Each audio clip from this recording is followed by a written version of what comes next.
February 16, 1943. A ferry slowly crosses Lake Tinn in southern Norway.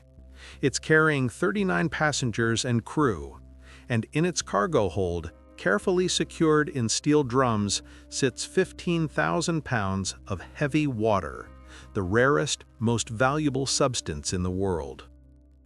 This heavy water represents 3 years of work, millions of German Reichsmarks invested, the cumulative effort of dozens of scientists and engineers. It's destined for Berlin, where Germany's best physicists are working on a project codenamed Uranviren, the Uranium Club. They're trying to build an atomic bomb.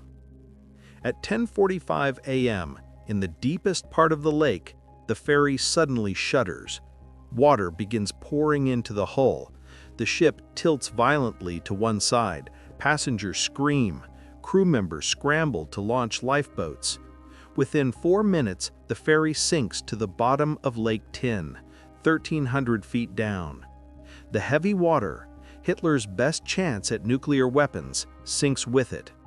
Nazi Germany's atomic bomb program is finished. But this wasn't an accident, and it wasn't a random act of war.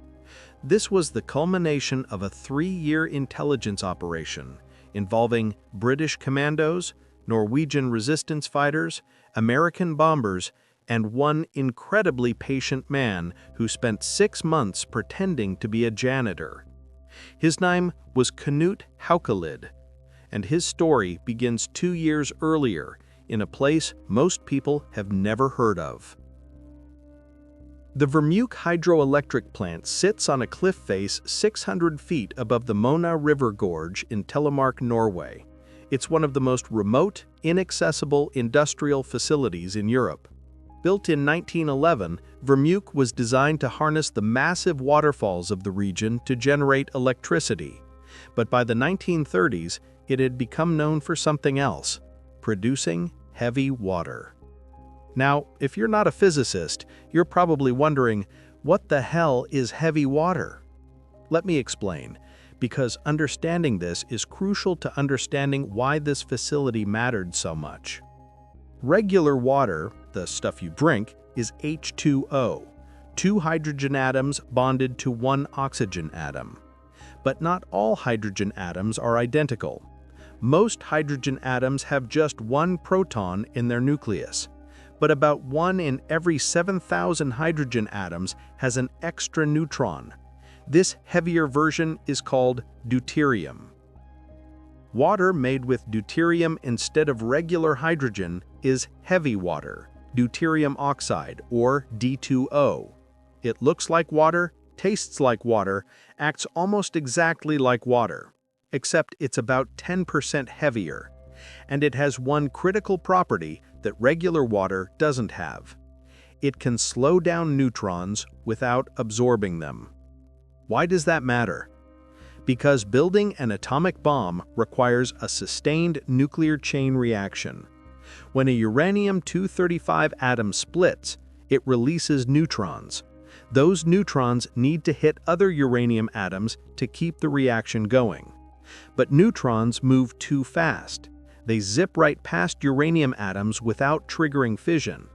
You need something to slow them down, a moderator. Graphite can work, but heavy water is better, much better. With enough heavy water, you can build a nuclear reactor. And with a nuclear reactor, you can create plutonium, which makes building an atomic bomb much, much easier. By 1940, Nazi Germany understood this, and they knew that the Vemork plant in Norway was the only place in the world producing heavy water in industrial quantities. When Germany invaded Norway in April 1940, one of their first objectives was securing Vemork. Within weeks, German scientists arrived at the facility with orders: increase heavy water production, whatever it takes. The Norwegian workers at Vemork watched with growing dread as German guards took up positions around the facility. Barbed wire went up, machine gun posts, searchlights. Vemork was transformed into a fortress. And inside, The cascade cells, the massive electrolysis chambers where heavy water was separated from regular water, began running 24 hours a day. By 1942, Vemork was producing about 3,000 pounds of heavy water per month, and every drop was being shipped to Germany. British intelligence learned about this through Norwegian resistance contacts. The reports were alarming. Germany was stockpiling heavy water. German physicists were experimenting with uranium. They were building something. Winston Churchill was briefed. He immediately understood the implications. If Germany built an atomic bomb first, the war was over. London, Moscow, New York, entire cities could be erased in seconds. The Vemork facility had to be stopped. But how? To understand why the Allies were so desperate to stop Vemork, we need to understand where atomic science stood in 1942. The physics of nuclear fission had only been discovered in 1938, just 4 years earlier. German scientists Otto Hahn and Fritz Strassmann had split a uranium atom and released massive amounts of energy. Within months, physicists around the world realized the implications. This energy could be weaponized. When war broke out in 1939, both sides began secret atomic research programs. In America, the Manhattan Project wouldn't officially start until 1942, but preliminary work was already underway. Scientists like Enrico Fermi and Robert Oppenheimer were exploring how to build a bomb. In Britain, the MOD Committee was studying uranium isotope separation and reactor design. And in Germany, the Uranviren, the Uranium Club, was pursuing the same goal under the direction of Werner Heisenberg, one of the greatest physicists of the 20th century. The race was on. But there was a problem. Building an atomic bomb was monstrously difficult. First challenge: getting enough uranium-235. Natural uranium is 99.3% uranium-238, which is useless for bombs. Only 0.7% is uranium-235, the fissile isotope that can sustain a chain reaction. Separating U-235 from U-238 is extraordinarily difficult because they're chemically identical.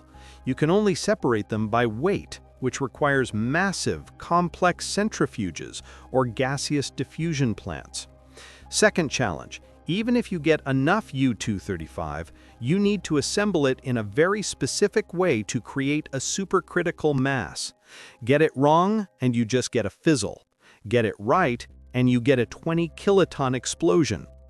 The Manhattan Project in America would eventually solve these problems, but it would take 150,000 workers, $2 billion in 1940s dollars, and facilities spanning multiple states. Germany didn't have those resources, not even close. But Germany had one advantage: heavy water. Here's why it mattered. If you can't easily separate uranium-235, you can take a different path. Build a nuclear reactor using natural uranium and a moderator like heavy water. Run the reactor long enough, and uranium-238 will absorb neutrons and transform into plutonium-239. Plutonium-239 is also fissile. You can build a bomb with it, just like U-235. This was the German strategy. They couldn't build the massive enrichment facilities that America was constructing, but they could build a heavy water reactor, and Vemork was the key. By late 1942, intelligence reports indicated that Germany had accumulated over 1,500 pounds of heavy water. They were building experimental reactors in Berlin and Leipzig. Werner Heisenberg himself visited Vemork to inspect production and push for faster output. British and American scientists were terrified. They ran calculations. If Germany kept receiving heavy water at the current rate, they could have a working reactor by late 1943 and a bomb by 1944. The Allies couldn't let that happen. Vemork had to be destroyed. The first attempt to stop Vemork came from the air. In November 1942, British intelligence proposed Operation Freshman, a glider-borne commando raid. The plan was ambitious. 2 gliders carrying 34 British Royal Engineers would be towed by bombers to Norway. They'd land near Vemork, infiltrate the facility, plant explosives in the heavy water production cells, and escape to Sweden. On the night of November 19, 1942, 2 Halifax bombers took off from Scotland, each towing a Horsa glider packed with commandos. The weather was terrible. Freezing rain, heavy clouds, visibility near zero. The first bomber and glider crossed the North Sea successfully, but as they approached the Norwegian coast, the tow rope iced up and snapped. The glider crashed into a mountainside. 8 men died instantly. 4 survivors were captured by Germans and executed. Operation Freshman was a total disaster. All 34 commandos were dead. And the Germans now knew someone was trying to attack Vemork. Security at the facility was immediately increased. More guards, more checkpoints, minefields around the perimeter. Vemork became even more impregnable. Churchill was furious. The failure of Freshman meant they couldn't try another direct assault. The Germans would be expecting it. They needed a different approach. In February 1943, the Americans tried. If commandos couldn't reach Vemork, maybe bombers could. The U.S. 8th Air Force planned a precision bombing raid. B-17 flying fortresses would fly from England, escorted by fighters, and drop bombs directly on the Vemork facility. But there was a problem. Vemork wasn't a sprawling factory complex. It was a single building built into a cliff face. The target was tiny, maybe 200 feet wide, and it was in a deep valley surrounded by mountains. Bombers would have to fly low and hit a pinpoint target while being shot at by anti-aircraft guns. The raid was scheduled for November 1943. Over 140 B-17 bombers participated, one of the largest raids of the war in Norway. They dropped over 700 bombs. Most missed entirely, falling into the valley or hitting the surrounding mountains. A few hit the facility. They destroyed the power station, killed several Norwegian workers, damaged some buildings. But the heavy water production cells, buried deep inside the facility, were untouched. The raid was a failure. German engineers repaired the damage within weeks. Heavy water production resumed. Allied commanders were running out of options. You couldn't send commandos. They'd been killed. You couldn't bomb it. The target was too small and too well protected. What else was there?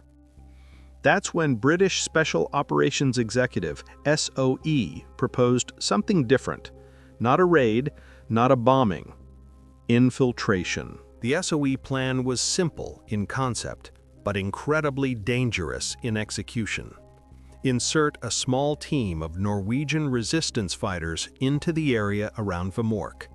Have them live undercover for months, gathering intelligence and waiting for the right opportunity. Then sabotage the facility from the inside, slowly, carefully, so that Germans wouldn't even realize it was happening. The operation was codenamed Grouse. In October 1942, just before Operation Freshman, 4 Norwegian commandos parachuted into the Hardangervidda Plateau, about 30 miles from Vemork.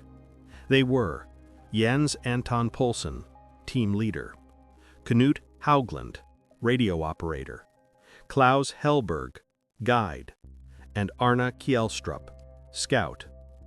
Their mission? Survive the Norwegian winter, make contact with local resistance, and prepare for the commando raid. But when Operation Freshman failed and all the British commandos were killed, the Grouse team was stranded. They couldn't go back to England, No planes could pick them up. They couldn't stay on the plateau forever. They'd freeze or starve. So they did the only thing they could. They went underground. The team split up and integrated into Norwegian society around Vemork, using false identities and forged papers.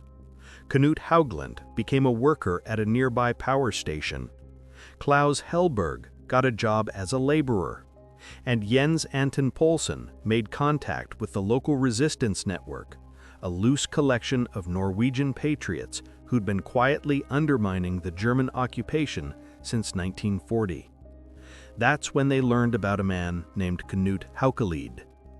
Haukelid was not a soldier. He wasn't trained in explosives or sabotage. He was a 31-year-old Norwegian engineer who'd been living in occupied Norway, working odd jobs and trying to stay off the German radar. But Haukelid had two things going for him. First, he'd worked at industrial facilities before. He understood machinery, chemicals, processes. Second, he hated the Nazis with a burning passion. His brother had been arrested by the Gestapo. His friends had been shot for resistance activities. He wanted revenge. When Poulsen approached him about infiltrating Vemork, Haukelid didn't hesitate. "What do you need me to do?" The plan was audacious. Haukelid would apply for a job at Vemork as a janitor. The position was low-level, unglamorous, exactly the kind of job the Germans wouldn't scrutinize too carefully. Once inside, he'd have access to the facility. He could observe routines, map out security, identify weaknesses, and most importantly, he could get close to the heavy water production cells. In January 1943, using forged identity papers and a fake work history, Haukelid applied for a janitorial position at Vemork. The Germans reviewed his application, they checked his papers, they interviewed him. They saw a tired-looking Norwegian man in his 30s who needed work. Nothing suspicious. Haukelid was hired. And just like that, the Norwegian resistance had a man inside the most heavily guarded facility in Norway. Haukelid's first day at Vemork was terrifying. He walked through the gates, past guards with submachine guns, checkpoints, ID checks, dogs. Inside, the facility was a maze of corridors, stairways, and industrial equipment. Massive pipes carried water from the hydroelectric turbines. The constant hum of machinery echoed through the halls. And everywhere, German soldiers and scientists. Haukelid's cover story was simple. He was a janitor. He mopped floors, emptied trash, cleaned equipment. The Germans barely looked at him. To them, he was just another Norwegian worker, part of the scenery. But Haukelid was watching everything.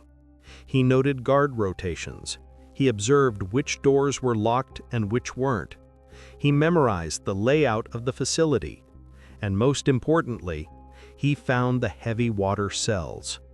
They were in the basement, massive electrolysis chambers where regular water was slowly separated into heavy water through an electrical process. The chambers were made of stainless steel, with complex piping systems feeding in water and electricity.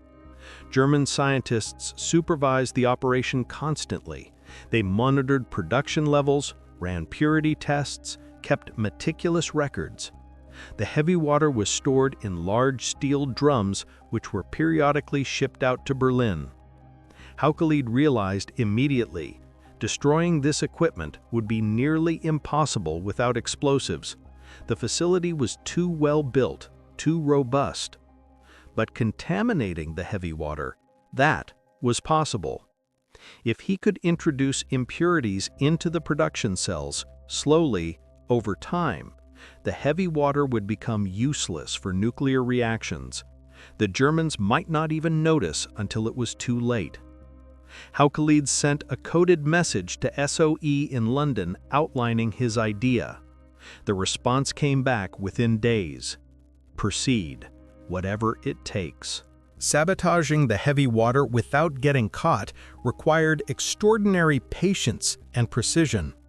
Haukelid couldn't just dump chemicals into the cells. That would be immediately detected by the German scientists who ran purity tests daily. He needed to be subtle, slow, strategic. His method was brilliant in its simplicity. Heavy water production relied on a multi-stage electrolysis process. Regular water entered the first cell, where an electric current separated regular hydrogen from deuterium. The slightly enriched water moved to the second cell, then the third, and so on. By the ninth cell, the concentration of deuterium was high enough to be called heavy water. Each cell had intake valves, drain ports, and inspection hatches for maintenance.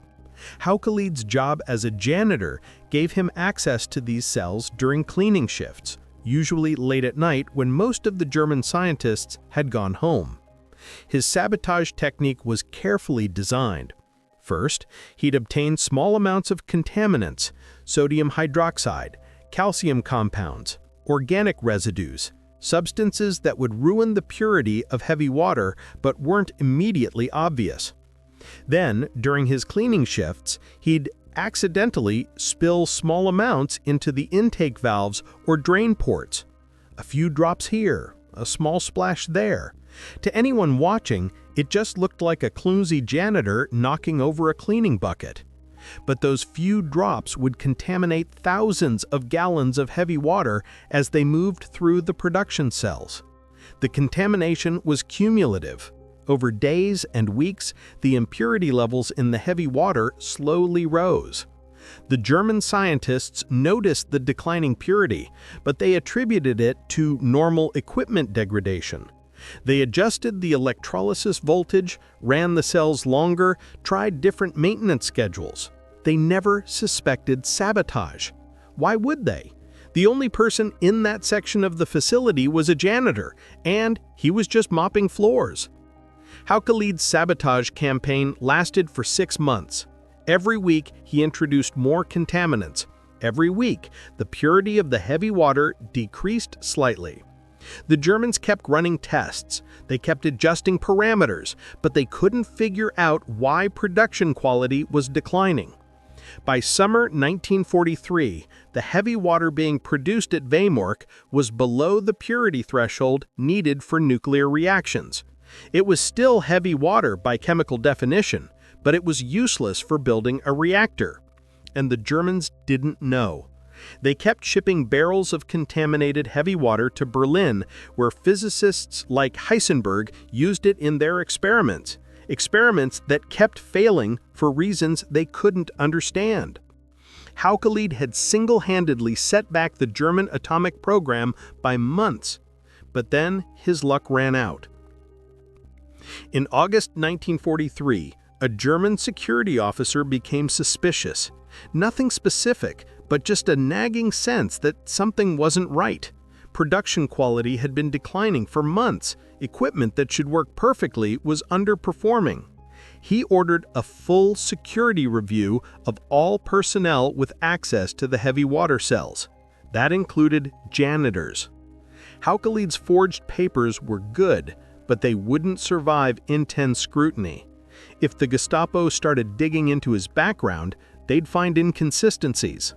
The local resistance network got word of the investigation and sent an urgent message to Haukelid. "You're compromised. Get out. Now." Haukelid had days, maybe hours, before the Gestapo came for him. He couldn't keep sabotaging the facility. His mission was over. But he'd bought time. Months of time. Time for the Allies to develop their own atomic program. Time to prepare one final decisive blow against Vemork. Haukelid slipped out of the facility during a shift change, disappeared into the Norwegian countryside, and made his way back to the SOE team hiding in the mountains. His work wasn't done yet. While Haukelid had been contaminating heavy water, the SOE had been planning a more permanent solution. In February 1943, while Haukelid was still working as a janitor, A second team of Norwegian commandos parachuted into Norway. This operation was called Gunnerside.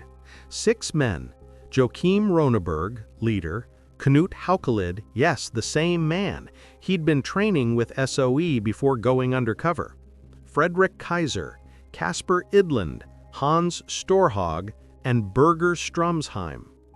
Their mission: destroy the heavy water production cells with explosives.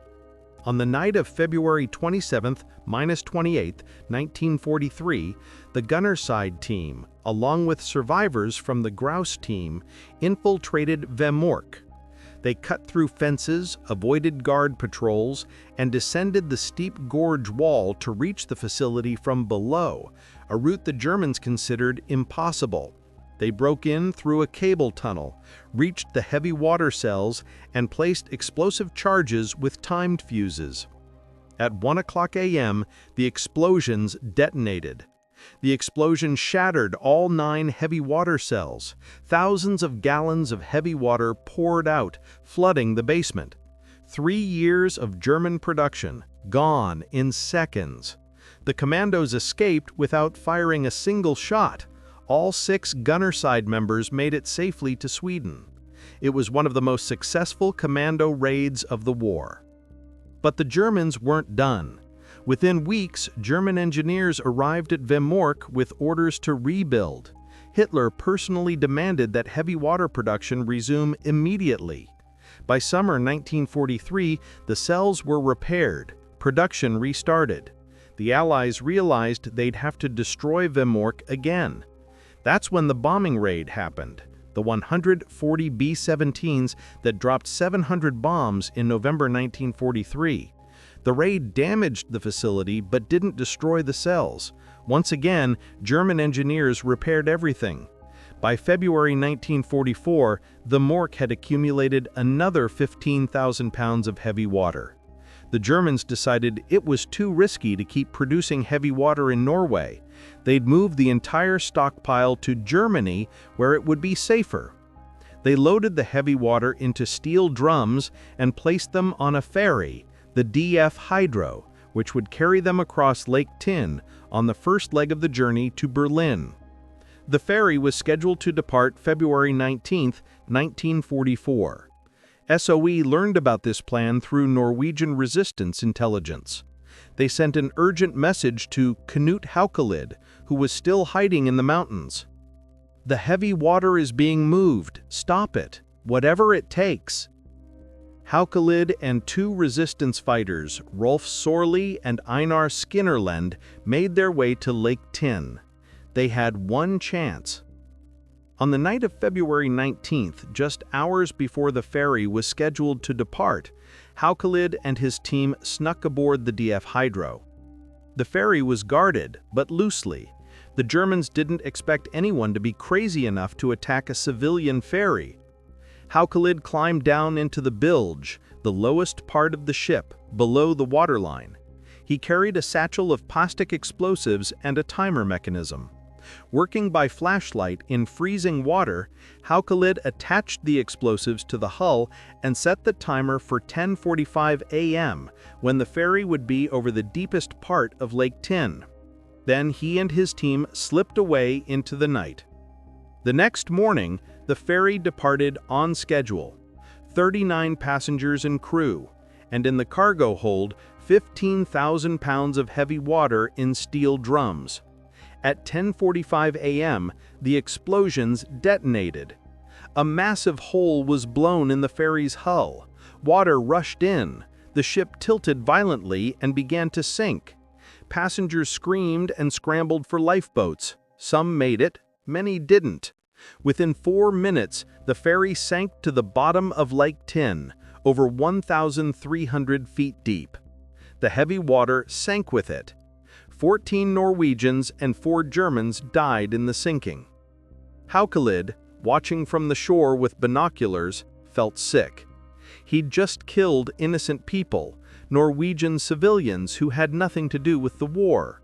But he'd also destroyed Germany's last chance at an atomic bomb. The heavy water was gone, unrecoverable. The lake was too deep for salvage operations. Nazi Germany's nuclear weapons program was finished.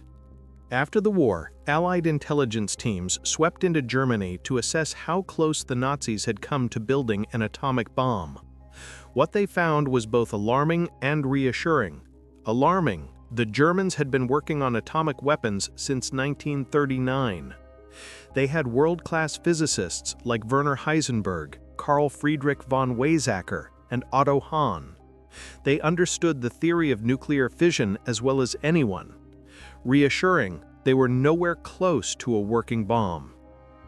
The German atomic program suffered from fundamental problems. First, they never committed the resources. The Manhattan Project in America employed 150,000 people and cost $2 billion. The German program had maybe 70 scientists and a fraction of the funding. Second, they made critical design errors. Heisenberg's calculations for critical mass were wrong. The Germans thought they'd need several tons of uranium-235 for a bomb. The actual amount is much less. Third, they pursued the wrong strategy. They focused on building a reactor with heavy water when graphite would have worked and was much more available. Fourth, and most importantly, they lost Vemork. Without heavy water, the German reactor experiments kept failing. Without a working reactor, they couldn't produce plutonium. Without plutonium or enriched uranium, they couldn't build a bomb. By 1945, when American troops captured German atomic facilities, they found experimental reactors that had never achieved a sustained chain reaction. They found uranium that was barely enriched. They found designs for bombs that wouldn't have worked. Germany was years away from a functional nuclear weapon. But here's the critical question. What if Haukelid hadn't contaminated the heavy water? What if the gunnerside raid had failed? What if the ferry hadn't been sunk? Intelligence analysts ran scenarios after the war. Best case for Germany? If they'd kept receiving heavy water at the 1942 production rate, and if Heisenberg's team had corrected their design errors, they might have achieved a working reactor by late 1944. That reactor could have produced small amounts of plutonium by early 1945. They might have had enough plutonium for a crude bomb by mid-1945, just weeks before Germany surrendered. It would have been too late to change the outcome of the war in Europe. The Allies were already in Berlin. But Hitler, facing certain defeat with a nuclear weapon in hand, he might have used it on London, on Moscow, on Paris. Millions could have died. The sabotage of Vemork didn't just delay the German bomb program, it eliminated it. And the world never knew how close it came to nuclear catastrophe. After the war, Knut Haukelid returned to Norway a hero, though few knew exactly what he'd done. The Vemork sabotage remained classified for years. The full details of Operation Gunnerside and Haukelid's undercover work weren't declassified until the 1960s. Haukelid wrote a memoir called Skis Against the Atom in 1954, which became a bestseller in Norway but was largely unknown elsewhere. He died in 1994 at the age of 82, having lived a quiet life in post-war Norway. The Vemork facility still stands today. It's been converted into a museum, the Norwegian Industrial Workers Museum, where you can tour the heavy water cells and see where Haukelid worked. There's a small plaque commemorating the sabotage operations. Most visitors don't realize they're standing in the place where the Nazi atomic bomb program was destroyed. The ferry, the DF Hydro, still sits at the bottom of Lake Tinn. In 2005, a documentary team used underwater cameras to film the wreckage. They found the steel drums that once contained heavy water, lying in the mud at 1,300 feet depth. A permanent tomb for Hitler's nuclear ambitions. Haukelid's story raises profound questions about resistance, sacrifice, and moral complexity.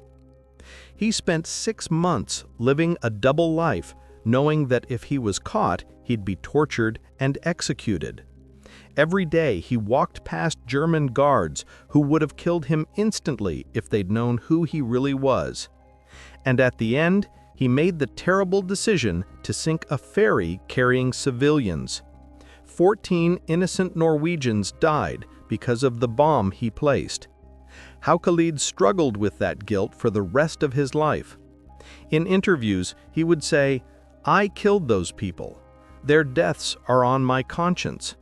But I would do it again because the alternative was worse." That's the reality of war. Sometimes there are no good choices, only less terrible ones. The broader lesson of Vemork is about the nature of technological warfare and how to fight it. The Allies tried direct approaches first, bombing raids, commando assaults. They failed because Vemork was too well defended. What succeeded was patience and infiltration. A man with a mop and a bucket did more damage than 140 bombers. In modern terms, we'd call it asymmetric warfare, finding the enemy's critical vulnerability and exploiting it, not with overwhelming force, but with precision and intelligence. Haukelid understood that he didn't need to destroy the facility. He just needed to make it useless. And he did that by contaminating the product so subtly that the enemy didn't realize what was happening until it was too late. It's a lesson that remains relevant today. There's one final detail to Haukelid's story that often gets overlooked. In 1948, 3 years after the war ended, Haukelid received a letter from an unexpected source. It was from a German scientist who'd worked at Vemork during the occupation. The scientist had reviewed production records from 1943 and noticed the declining purity levels. He'd done some calculations, analyzed the contamination patterns, and he'd figured it out. The letter said, simply, "I know what you did. I know it was you. I should be angry. You destroyed years of my work. But I'm writing to say thank you. You saved me from becoming the man who helped Hitler build a bomb. You saved my soul. I am grateful." Haukelid kept that letter for the rest of his life. Today, when we think about World War II and atomic weapons, we think of Hiroshima and Nagasaki. We think of the Manhattan Project and Robert Oppenheimer. We don't think about a Norwegian janitor mopping floors in an occupied factory. But Knut Haukelid's story deserves to be remembered, not just because he helped stop Hitler's atomic bomb, but because of how he did it. He didn't have advanced technology. He didn't have an army behind him.